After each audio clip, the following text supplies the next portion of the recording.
जय माता दी। आज हम इनवर्स टेक्नोमेट्री फलन में एक्सरसाइज 2.1 करेंगे, जो क्लास 12th की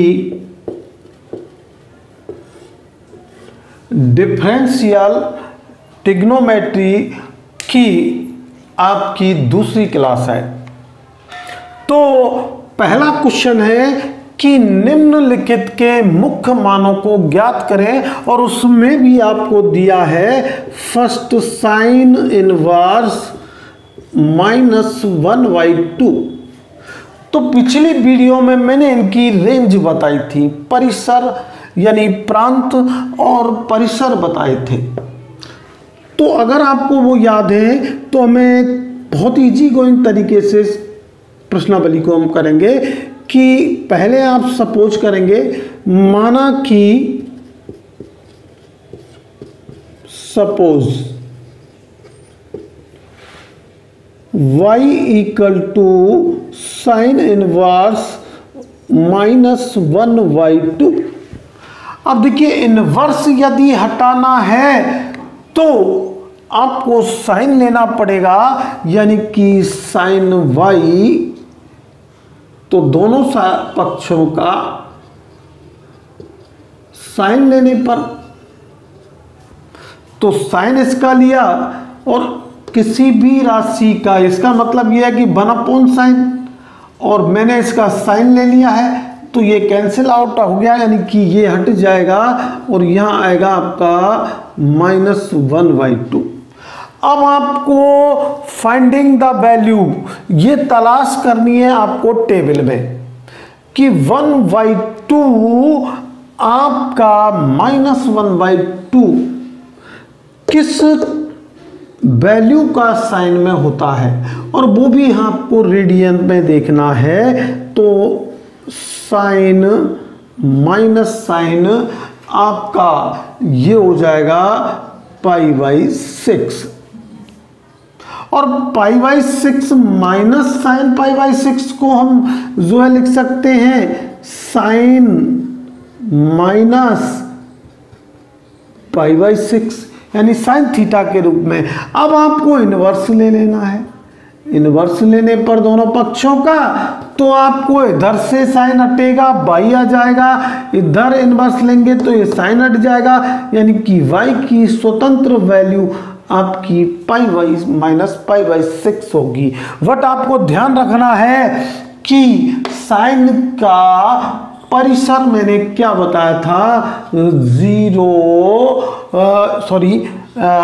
-1,1, और वैसे रेडियन में बताया था मैंने आपको -π/2,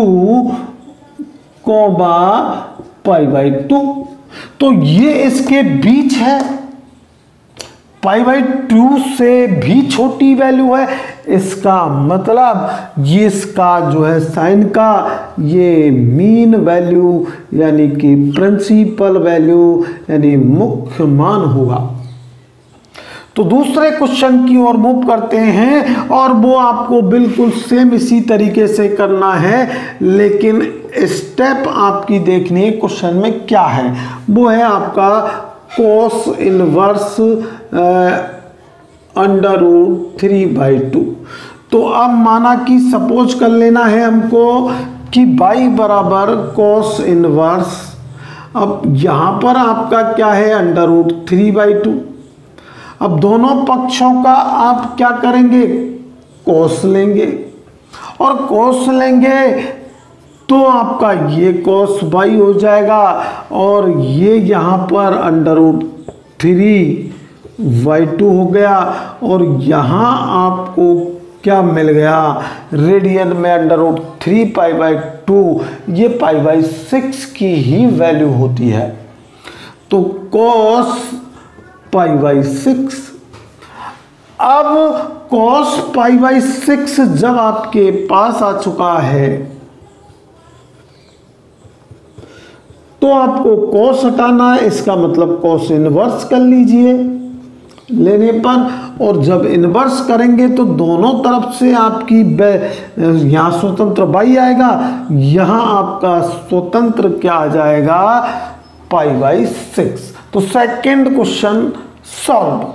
तीसरे क्वेश्चन की सॉल्व की बात करते हैं। अगर आपको यहाँ लिखना जरूर है कि इसकी रेंज, सॉरी मैं बताना भूल गया, कि कॉस की रेंज आपकी जो होती है वो -1 और 1 ही होती है, बट ये रेडियन में 0 to π के बीच ही मिलता है, और वो हमारी वैल्यू इसी में है, तो इसका मतलब प्रिंसिपल वैल्यू भी यही होगी।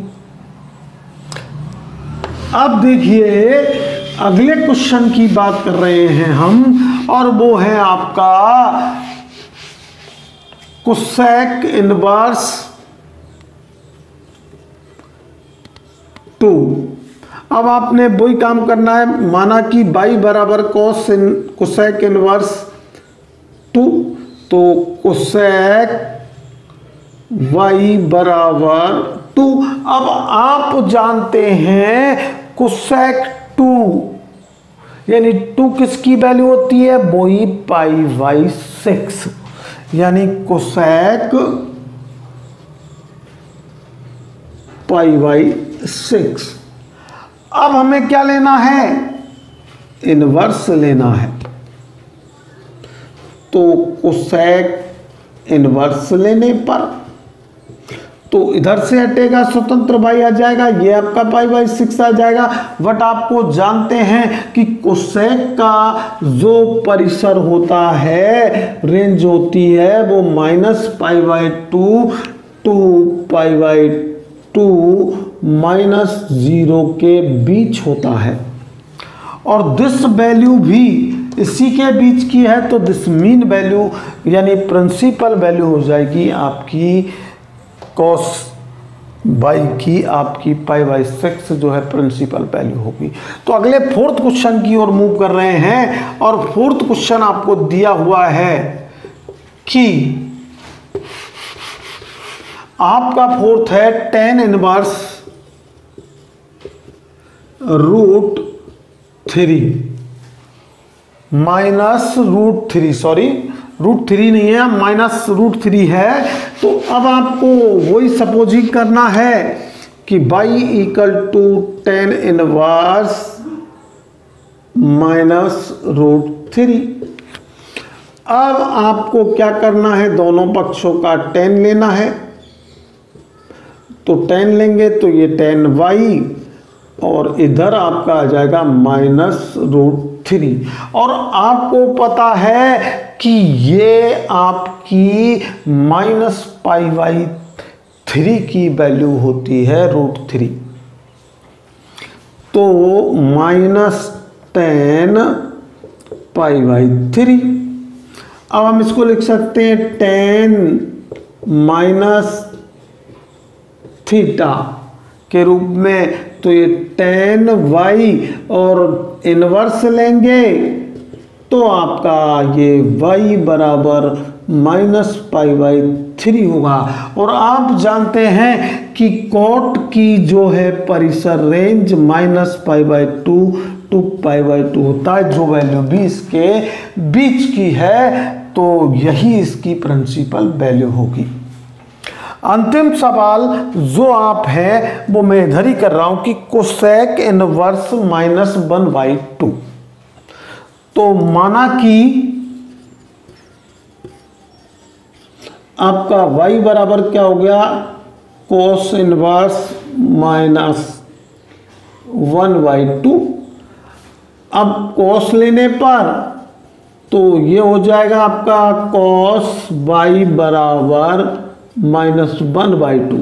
अब आप जानते हैं -1/2 आपका π/3 की वैल्यू होती है, तो इसे हम लिख सकते हैं -cos π/3। और यहां फिर हम इसको लिख सकते हैं कि cos y बराबर cos माइनस पाई बाई 3। और देखिए कॉस माइनस थीटा को हम पाई माइनस थीटा के रूप में ही लिख सकते हैं। तो cos pi minus pi by 3। अब आप यहाँ 3 एलसीएम लेंगे तो ये हो जाएगा कॉस 3 पाई माइनस पाई बटे 3। तो ये हो जाएगा कॉस 2 पाई बाई 3। तो यहां पर ये वैल्यू क्या आ चुकी है आपकी कि कॉस बाई बराबर कॉस 2 पाई बाई 3। अब आप बाई की वैल्यू निकालेंगे तो इनवर्स लेंगे। कॉस इनवर्स लेने पर तो y बराबर आ जाएगा आपका 2 पाई बाई 3। अब कॉस का परिसर थोड़ी देर पहले ही बताया था मैंने कि 0 to पाई होता है और ये इसी के बीच की वैल्यू है। तो यही प्रिंसिपल यानी मुख्य मान होगा।